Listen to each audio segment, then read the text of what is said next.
Number 11 क्या है देखिए, ए और बी, ठीक है, सेम आर्डर के सिमेट्रिक मैट्रिक्स हैं। सेम आर्डर के क्या हैं, सिमेट्रिक मैट्रिक्स हैं। यहाँ पे सलूशन देखिएगा ध्यान से, सलूशन यहाँ पे ध्यान से देखिएगा।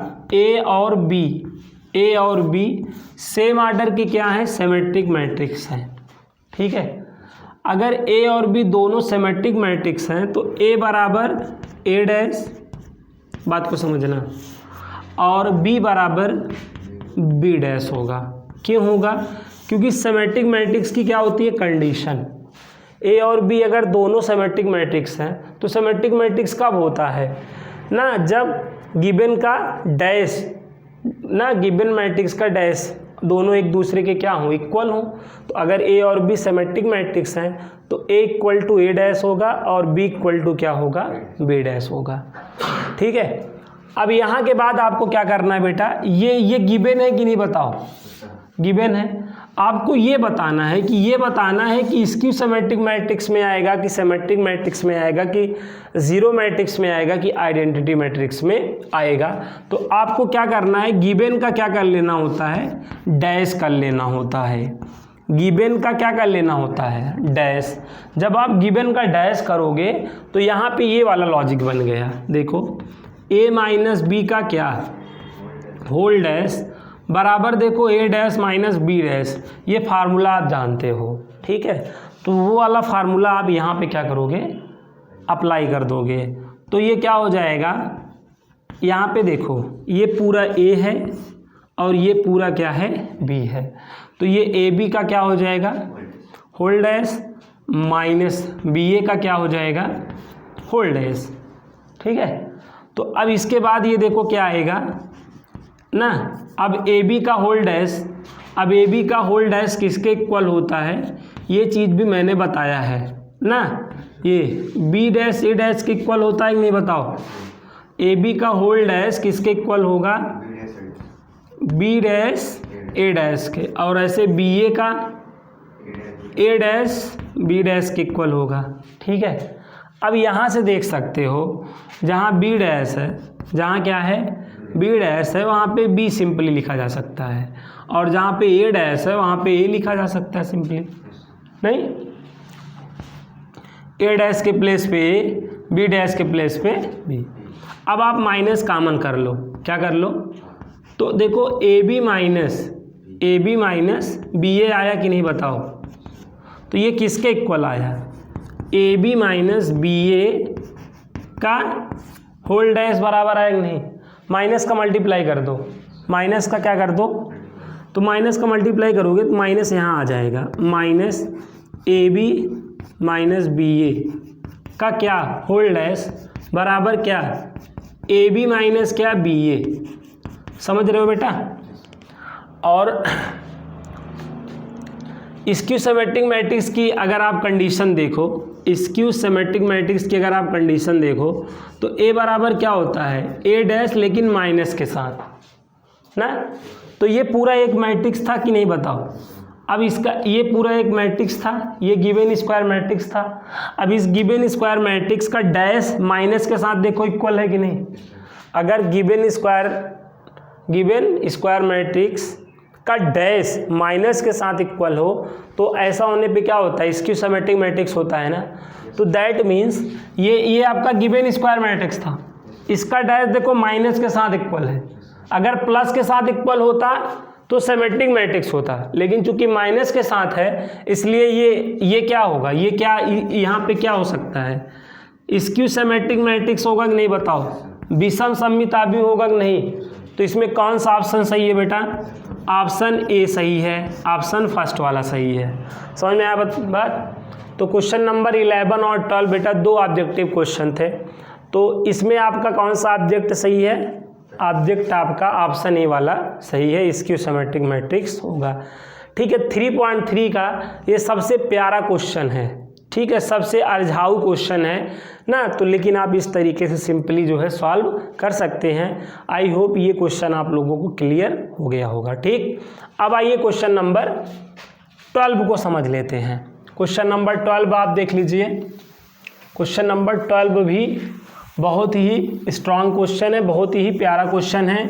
एक बात आपको मैं 101% बता दूं, इन दोनों में से कोई एक क्वेश्चन, ठीक है, ऑब्जेक्टिव में या वैसे 1 या 2 नंबर में सॉल्व करने के लिए आ ही जाते हैं, ठीक है, तो ध्यान रखिएगा ना। अब आइए क्वेश्चन नंबर 12 को समझने का प्रयास करते हैं। क्वेश्चन नंबर 12 भी बेहद शानदार क्वेश्चन है, ठीक है। तो क्वेश्चन नंबर 12 आइए देख लेते हैं। क्वेश्चन नंबर 12 क्या है, देखिएगा,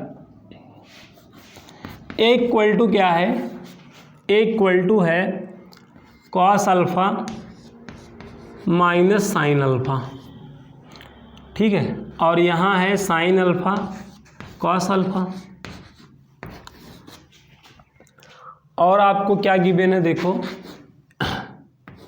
ए plus A dash equal to क्या है, आई है, तो अल्फ़ा का मान बताना है, अल्फ़ा का मान बताना है। ऑप्शन ए क्या है, π/6, और ऑप्शन बी क्या है, π/3, और ऑप्शन सी क्या है, पाई, और ऑप्शन डी क्या है, 3π/2, ठीक है। तो देखो आपको क्या गिवन है, ये गिवन है, ये गिवन है कि नहीं बताओ, A plus A dash equal to I given है। देखो ए है तो ए से क्या निकाल लो, ए डैश निकाल लो। ए से क्या निकाल लेंगे हम, ए डैश।